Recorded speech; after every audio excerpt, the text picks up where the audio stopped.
Recorded live from the dungeon, this is the Dream Warrior Review, and I'm Kurt Thomas. And coming at you live from the hills of Tennessee, straight from his Tennessee Hyundai, I'm Mick Strawn. Mick Strawn.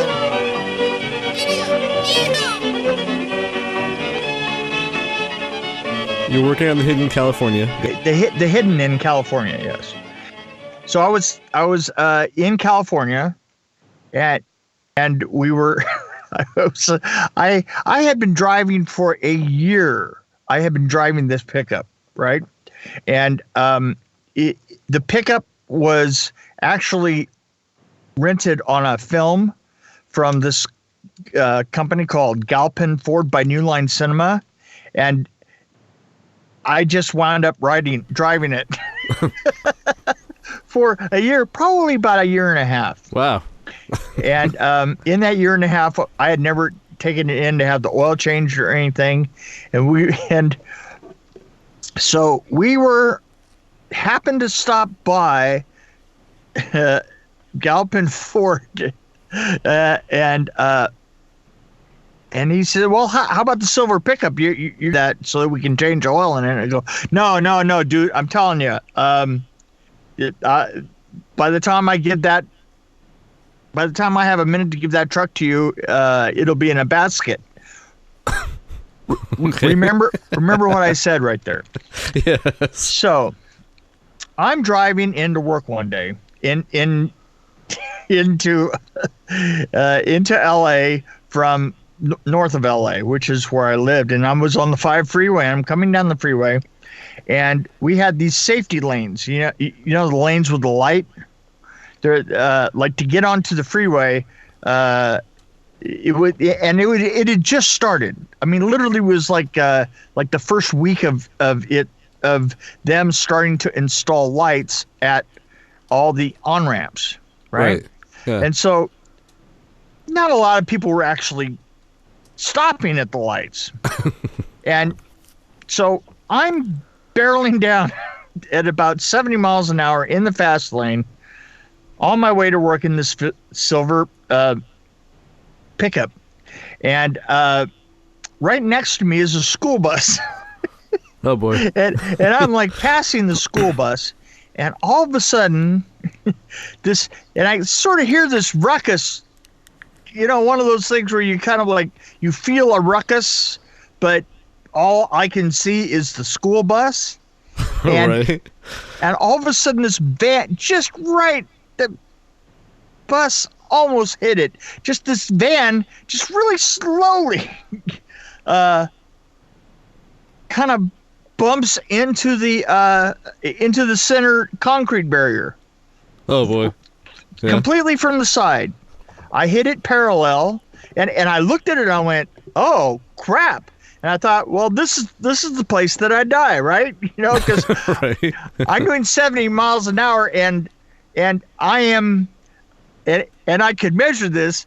I was a bus length away from it. Yeah. And it kind of hits the barrier and bounces back a little bit. It's right in the middle of the lane, and I had nowhere to go. Of course. I didn't have my seatbelt on. Oh, yeah. So I just dived down into the passenger compartment and locked myself in. You know, just put my arms up tight against the like bottom. the plane position, right? Like when you're crashing in a plane. Exactly. And slammed it. I mean, there weren't even any brake marks. 'Cause I just slammed into that van, right? Now, right.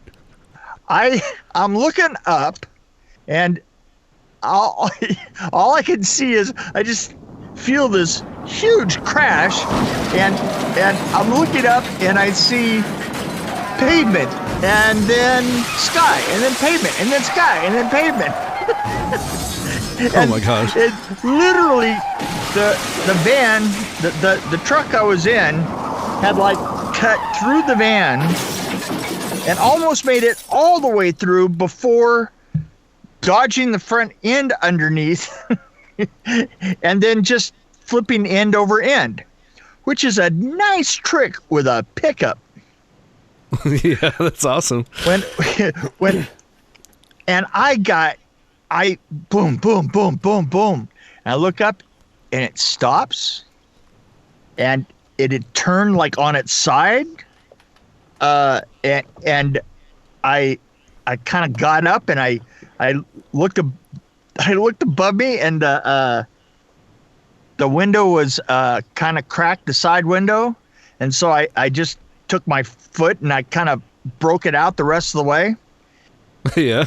And I got up and I stood on the side of the pickup, and I just raised my hands up over my head and I went, 70 miles an hour, ladies and gentlemen, 70 miles an hour. And I lived, and I'm not kidding. I was so excited that had worked. And I go over and the guy in the van is still alive. And here's the thing. Thing is there were cars all over the place because everybody had tried to miss this guy, right?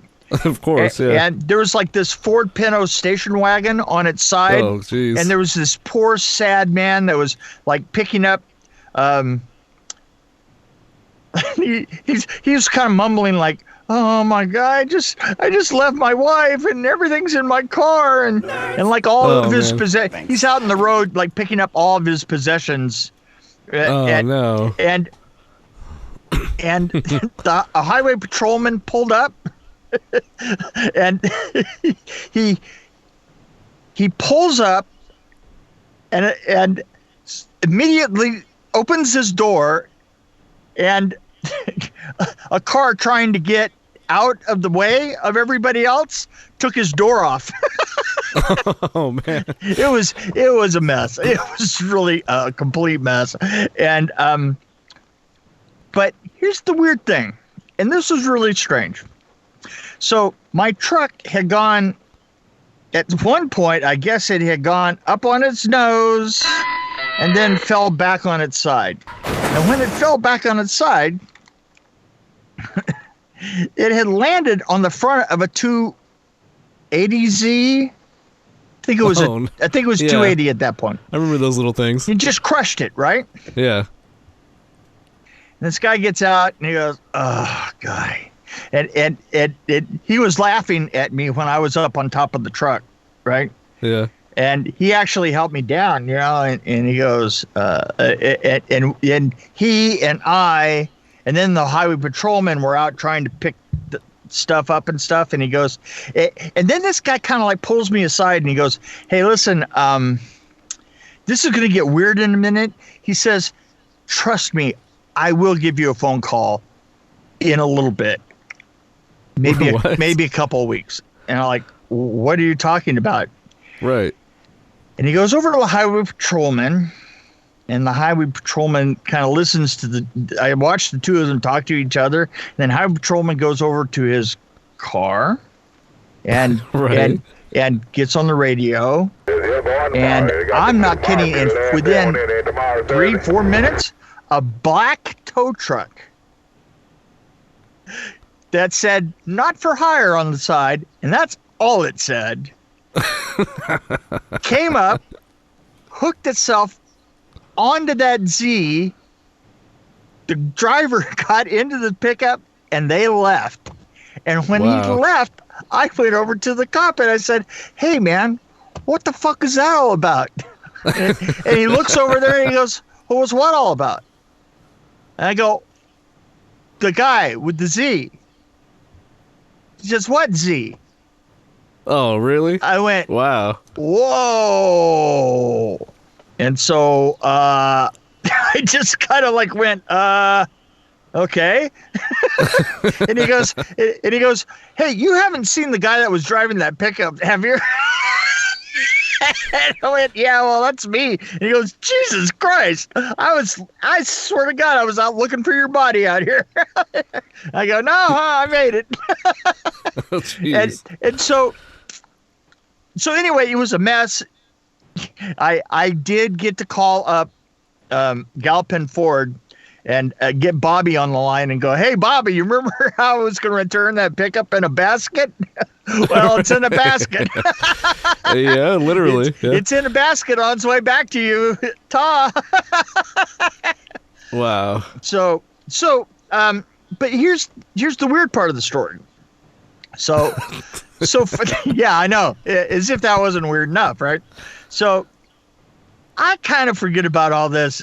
I kind of thinking that maybe, and I remember at the time thinking, maybe you really didn't see that Z car or that guy. Maybe they really weren't there. Maybe you didn't. You were seeing things. Yeah, maybe I was seeing things. Maybe I did hit my head, or something like that, right?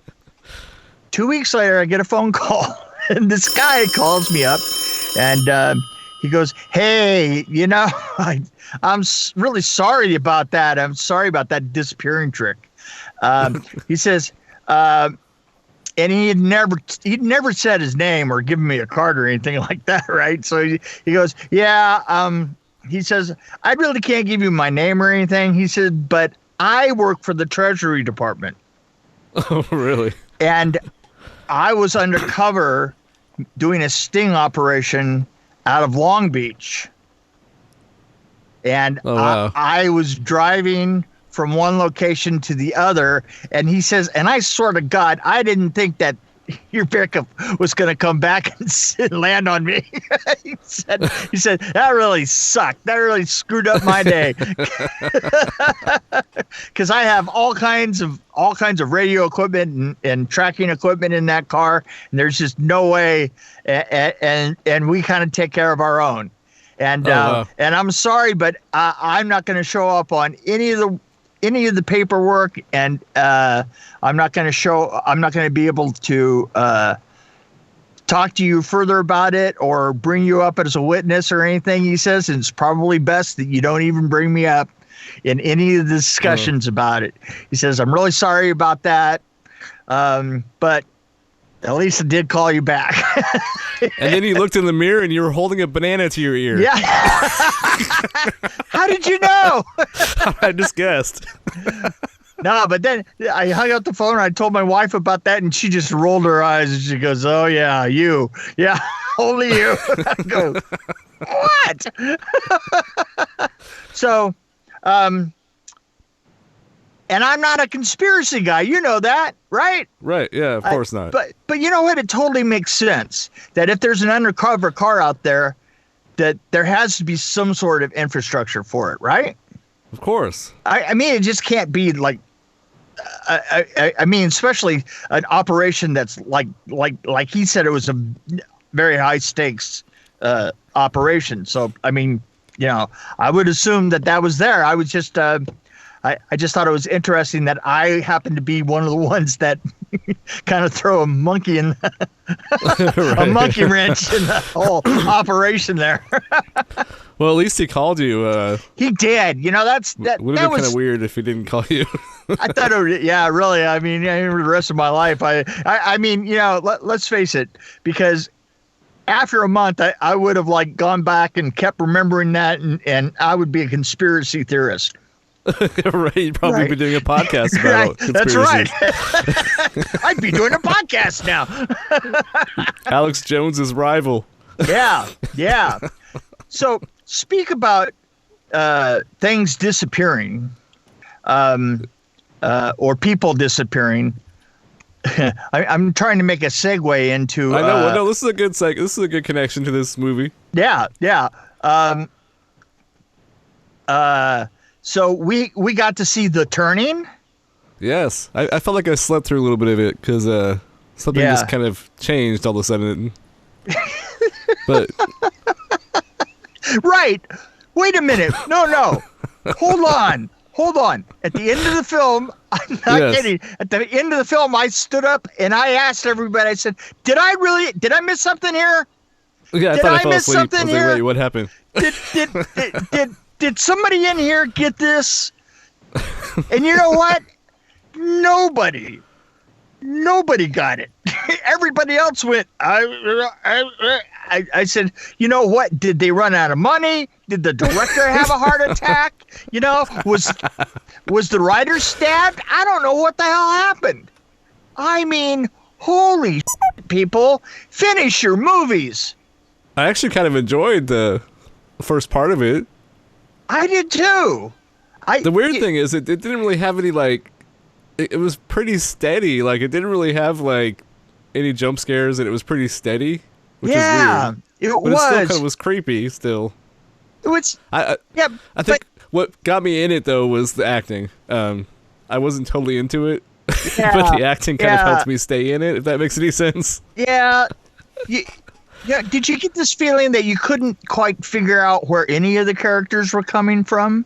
Yeah, that's what actually made it interesting, was that I didn't know who was coming from where. Yeah, had no idea. But everybody everybody kind of showed a little bit of like, well, we're going down this. Okay, let's put it this way. You had the governess, and you thought, well, she thinks everything's weird, right? You know? Yeah. And then you had the woman who ran the place, right? Right. But every once in a while, it was almost like they would deviate from their. You know, she was like the evil one that was keeping the Nazi kids or whatever it is they are. Oh, the thoroughbreds. The thoroughbreds. Yes. But I just couldn't figure out where anything was coming from. And then it sort of started to narrow out. And then I don't know what the hell happened. I literally stood up and everybody else in the theater was just looking around going, what? This kind of reminds me of, you remember Mother, the first part of Mother? Yes. I hate to bring that movie up again. Right. But it was kind of steady paced, and you kind of were wondering what was going to happen. Right. And then the ending just like to bed all of a sudden, like, what the hell's going on? I feel like I'm being raped right in the theater. Right. It was. Well, this was kind of the opposite. It was like, oh, it just kind of fizzled. Yeah. But I mean, kind of fizzled spectacularly, don't you think? It just kind of like, it's kind of like they put the end of another movie onto the end of it. Right? Oh, it's like, I noticed people watched the credits because they were waiting to see something happen, I think. Yeah, well, I didn't. I was like, oh, sorry, you blew it. That was your chance. I'm out of here. So, don't you think it was, I don't know. So, here's the weird thing. When I was walking in, this big dude with a big set of hair was like, hey, man, what movie you seeing? He was checking me in. Yeah. And I said, I'm seeing The Turning. He's like, oh, I love the Gothic novels. I just love what this is based on. and I'm like, okay. And so I had no idea what he was talking about. It was based on a particular novel. I was like, I didn't know it was based on a novel. I said, I know nothing about this other than the poster, basically, which is the truth, really. Right. And he said, Well, tell me what you think when you come out. so I went in and I watched it. Oh, and there's a broken chair that kind of creeped me out, too. But anyway, that's another story. So I came back out and he was asking me how it was. And I was like, well, I kind of got to let it sink in because I'm not really sure what just happened. Yeah. So I said, I like this. Some of the cinematography was pretty. I said the acting was great. The set was interesting. But I don't really know what to think right now. So I said, maybe a little bit below average is kind of my gut feeling. And so I gave him a little advertisement for the Dream Warrior Review Podcast. You should check it out. It's on Podbean. It's on all these other places. You can find it on iTunes, Google, everywhere. You might listen to this. Oh my God. Yeah. So anyway, but he said, Oh, I've been wanting to see that because of this. well, I'll just say it. I can bleep it out, I guess. I wanted to see this because of the crawls out of the mouth. In the trailer. And I was like, huh. I don't think that was in the movie. I didn't say that to him, but I was like... Here's the thing. There were several things that they put the dialogue in different spots, right? Yeah, the way it was edited was interesting, yeah. The way the trailer was it took different it's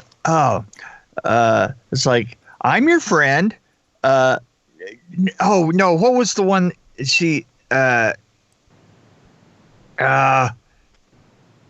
I'm your friend. Well, we'll see about that. Remember the little girl says, but that didn't happen. That was two pieces of dialogue that were put together. Yes. Right. Yes. Right. Very crafty editing. that's a little weird. You know, that's weird for a trailer. But I should have nothing to say about that because, you know, I'm not kidding. That's literally that kind of crap is what I did visually. Well, I think visually, also the and thing he's otherwise talking for about 10 years. So the thing he's talking about probably was in it. They probably cut it out though. So it just seems weird to me that you would use something that you cut out in the trailer. Yeah, I don't know. Yeah, no. Trailers are anything you can use, and honestly, I've built an awful lot of trailers off of separate shoots. You stock video. No. I've written. I know what you mean. Yeah, you know what I've done. Yeah. Well, you told me you shot some scenes to fill in a trailer, and they were scenes that weren't in the movie. No, I did it for 10 years. That's amazing to me. Yeah. I built false trailers. Yeah, I can't really talk about it. You know, I built false trailers is what I did. I did it for 10 years.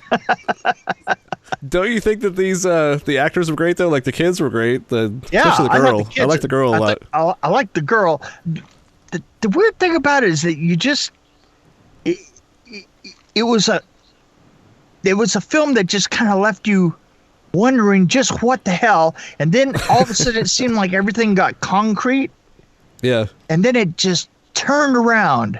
You know, there was a turning point. There was more than one of them. Oh, turning point. Oh, I get it now.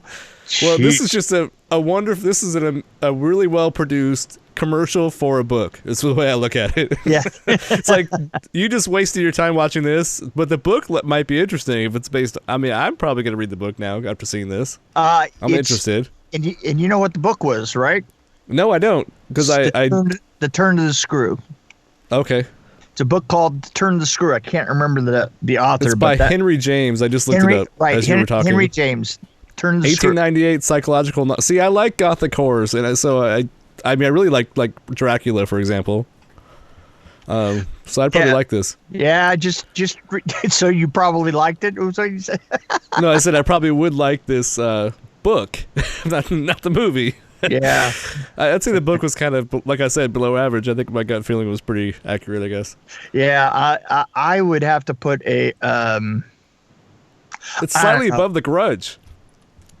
Yeah, which we never talked about, which I thought we talked about, but then I thought maybe I was hallucinating. Didn't I tell you we didn't talk about that one? But I thought we talked about it. I was looking for it. I'm like, did I hallucinate that we talked about it? You know what the really weird thing about that is that you actually talked me out of. You talked me into thinking that I had talked about it, which was really strange because I was sitting there. I was like, no, we didn't do that one. Yes, we did. And I'm like, I think we might have just had a short conversation about it because I remember saying we might. I think it's kind of a waste because all these Americans are remaking these Japanese horror movies and they have a different type of look. And I said even The Ring was better. The Japanese Ring was better than the Mirrors. There was a movie about the mirrors. And then, anyway, blah blah blah. So this is actually. So this is actually the review for The Grudge and The Turning. I guess so. So I give The Grudge a 2.1. Yeah. Yeah. Give this a 2.3. And I'm going for a 1.5. Oh, jeez, on this one? Yeah, I was pissed at the end. I really. One thing I liked about it was just it was different because of the way it was paced, and there wasn't really like jump scare. And then a few minutes, and then jump scare, then a few minutes. It was more like build up with something creepy happening. Oh, let's build it up again. And you know what? I'm gonna leave it in the words of the guy who sat two seats down from me. Okay. I'm gonna put it the way he did. My snoring didn't wake you up, did it? That's what he said when he woke up. Well, I have a quote from the people in my theater. Yeah. People that were in the row behind me, they watched the credits until like the visual went away. Right. It went black. And the guy looked at his wife or girlfriend or whatever and said, "All right." And then they just both walked out. That's about the best comment you could make. That's, you know what? that came from the heart. Right, totally. I'm 100% sure it did. Okay, well, here's one from the heart. We're done. Boom. Oh, yeah. Have you watched the Death of Stalin yet? I did watch the Death of Isn't that Stalin. amazing? I mean, it took me a while to get into it. I wasn't totally amazed by it, but I love the cast and Steve Buscemi. I Like, love, you know what? I love the cast, and I had to say that there was something about. I mean, obviously it was a play. yeah, Right. Yeah. I mean, it was obviously a movie made out of a play. Yeah. And therefore it was way too dialogue heavy. But I mean, you know, it was like a talk a minute all the way across. Yeah. And I really don't get into those kind of movies all that much. But what was funny, it was like dialogue, bang. Dialogue, bang. Exactly. I mean, and it was always off camera, right? So dialogue, guy walks out of a room, bang. Dialogue. Soldiers walk in, walk another guy out of a room, bang. Dialogue, walking along dialogue. A soldier walks somebody across in front of you. Right. And then there's a bang on the right? Dialogue. You keep walking. Dialogue. Further down the hallway. Then a soldier walks somebody left to right. Bang. Bang. You keep hearing this bang going along. You go, wow, day in the life of, huh? Right. I just like watching Buscemi be creepy and try to do things. It's just ridiculous, but Yeah. I love the little slice of history that it was, because I remember growing up. I remember all these guys, you know. Right. Khrushchev and Brezhnev and all the rest of them, you know, taking one after the other, and that utter paranoia. It brought back a lot of memories, you know, of what it was like back then. of what it was we felt that they were like Right, of back course, then. yeah. You know? And you know, I'm sure that was a little bit of 90% the way it was, and 20% exaggeration. either way, it's terrifying. Yeah, either way, I have to say it was terrifying. There was something about it that just kind of made me go, whoa. Yeah. So yeah, I guess we're doing was like three the reviews lead in here. that. So what would you rate Death of Stalin? Death of Stalin. You know what? I probably about a 2.7. Yeah, I'm a little bit higher just because I kind of appreciate. Once I got into the steadiness of it, I'm like, okay, I can watch this. It was the dialogue. I got into the dialogue because it was kind of funny, actually. Here's the thing. I had just come from. I only started probably got 10 minutes through it before I went to the theater to see The Turning. Right. And then after I saw The Turning, Oh boy. then I listened to this film. I was like, wow, yeah, it's like Totally different. Yeah. yeah, totally different, and yeah. But this had I mean, just like the people that read it just blew me away. I was like, I didn't realize all these people, Yeah. like Jeffrey Tambor. Jeffrey Tambor, yeah. Steve Buscemi, Michael Palin. Michael Palin, yeah. I can't think of anybody else. There's a whole bunch of people that you would recognize. I just can't think of them off the top of my head. Yeah, just all, yeah. And there was a part that was pretty funny when he's saying goodnight to everybody. Good night, sweet dreams forever. And everybody turns, and that guy's walking away, and everybody turns to him and goes, yeah, he's on the list. And it was one of the guy's brothers. It's like, that's my brother. It was, yeah, exactly. He's like, well, that's my brother. Yeah. Yeah, the writing, the list. I can't think of who played Stalin. I don't think it wasn't somebody that I had heard of before. But when he dies, just before he dies, he goes out and he's doing. He gives the list out. Yeah, and he goes and make sure she's standing next to him.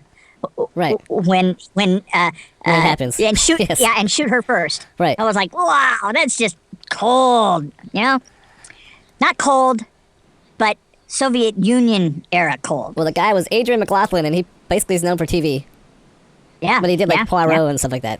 So he's probably Oh, okay. that kind of stuff. Yeah. Like, that's his resume. You know, I only mentioned one thing. It wouldn't have been my favorite just because, you know, it's a lot of dialogue, and I'm not a dialogue monster. I just got sucked in Yeah. by the cast, and I'm like, I gotta watch this. And then Yeah. I'm into like Yeah, historical stuff, or stuff that's pseudo historical. Steve Buscemi was pretty fun to watch. He really was. He was actually what kept me in there. I was like, oh, Yeah. and the guy, Yeah. the one, who was the other guy? I'm blanking on the other guy's name. The guy that, Not Tambor. no, not Tambor. The guy that played the obnoxious, the guy that they killed in the end. Yes. Right. And when I say killed at the end, believe me, that is not. That won't help you in No, it won't. cracking the code on this. No. Because people are dying Yeah, everywhere. it could be anybody, really. Yeah. Bang. Anyway, I think we rated 3 movies. Yeah, we ran it through, man. We ran it through. We didn't plan on doing three movies, but that's just how it happened. 3 horror movies. Dude, I'm telling you, you have to go see. I mean, we've seen 1917, which I have to say for last year was probably one of the best overall years of movies in the last 20 years. Really? Because don't you think so? Because look, you got 1917, you got Jojo Rabbit, you got Uncut Gems, Dr. Sleep. I could do more, but my memory completely fades. But I just seem. In fact, I posted about it saying, yeah, I just think that overall it was a great year for movies because the movie that I wasn't that excited about, the least of all those was probably 1917, and it was a great movie. Yeah. But it anytime 10 years before 1917 would have been the best movie that I saw that year. Yeah. And yet there was Jojo Rabbit. It was a little bit like Saving Private Ryan in a way. Right. It was. Yeah. So I saw The Turning in the theaters that were surrounding The Turning. One side was Jojo Rabbit, the other side was 1917. I'm going into The Turning. Well, that's kind of weak. What can I say? Yeah. Well, there aren't other than the ones that are from last year. There aren't that many great films coming up in the future. The weird thing, I was thinking about horror movies today, like I often do. You know how it is. As you often do. But I was thinking about like New Line Cinema and how they were kind of the thing in the 80s and the 90s, and I'm like, Blumhouse is kind of making a move here, I think, and I think in the future there's gonna be some good Blumhouse movies. Cause I've been noticing these trailers that are coming up, and I'm like The Invisible Man looks really interesting, and it does. And there's a race between them and A24. Yeah, absolutely. Yeah, I mean those are the two houses right now. I guess that kind of house that makes horror films goes all the way back to Universal, doesn't it? Yeah, it does. Universal, and then you had Corman stuff, and then through the 70s you had all the British. What was the name of the company that did the British horror films? But yeah, you got to keep that tradition up. And Blumhouse should stay out of TV, like stay off Hulu, basically. That's what I'm trying to say. Oh, I wish they would. So it's weird on the theatrical ones. It kind of reminds me of New Line Cinema in a way, because like at the very beginning, it was kind of hit or miss with some of the early ones. Right. Exactly. Oh yeah. So I think Blumhouse has a future for sure. At least I've noticed it. I don't know anything, but. Well, I'm trying to pull together a deal so that I can become, the new Blumhouse. Oh, okay. Yeah, there you go. Yeah, well, we'll see. What would you name the company? Yeah, that's a really good question. You should make it rhyme with Blumhouse. Crumb House. I don't know. Crumhouse. Slime Dog Millionaire. You can film everything in Germany and call it Crumhaus. Are we done yet? No, but if you think of that British horror studio, let me know. Was it Hammer Films? No. Hammer Films, right. I just looked it up. Yeah. See, yeah, you did. Google. Bastard. I used my Google brain. Oh, yeah.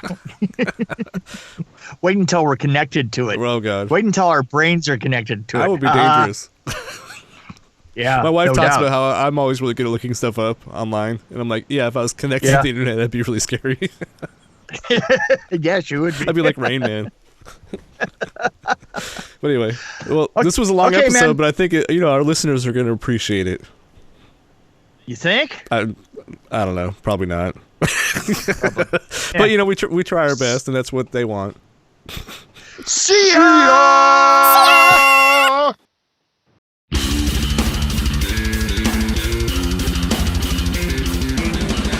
Thanks for joining us on the Dream Warrior Review podcast. Don't forget to tell your friends about us, follow us, and, of course, like us. We can be found on Podbean, which is an amazing app, YouTube, Stitcher, Alexa on any pod, iTunes, Google Play. We're on Twitter as well, at DW Review, and, of course, Facebook. You can find us there. You can also email us at dreamwarriorreview@gmail.com.